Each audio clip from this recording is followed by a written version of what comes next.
Nabasa mo ba yung chat ni Joy? Oo nga, nabasa ko nga. Ay nako, hayaan mo, kayang-kaya niya na yun. Kailangan na naman daw niya makakausap. Ay nako, tigilan niya nga ako sa mga paganyan niya. Bakit naalala mo ba nung nakaraan? Kulang na lang ay maubos lahat ng words of wisdoms ko, pati nga words of wisdoms ng lola ko, nahalukay ko na sa baul. Pero ano, kinabukasan, nasuyo lang ng jowa niya ng isang kahong hopya, naka my day na with I love you.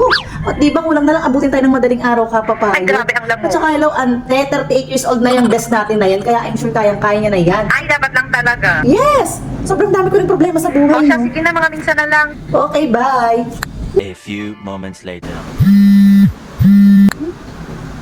Oh, ano na naman? Hello, bakit ba hindi ka nagsisin sa GC?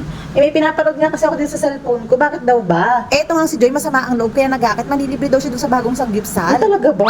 Eh, sabi ko parang busy ka. Ay, hindi. Sabihin mo, go tayo dyan. Kala ko naman ayaw mo. Hindi, go tayo. Ano bang gusto niya? Kailangan ba niya ng payo? Ng mga advice? Ano bang gusto niyang sabihin? Ano bang gusto niyang marinig? Kahit hanggang gabi, go tayo dyan. Eh, tas gusto pa nga daw niyang dumaan ng ikusan para mag-bar. Ah, okay. Alam mo yun talaga si Joy na friend natin. Sobrang mabait talaga yun, ano? Talagang okay siyang makisama pagdating sa mga ganyang bagay. O, di ano, go na tayo. O sige, danan muna lang ako ha. Magbibis lang ako. O siya. Okay, see you.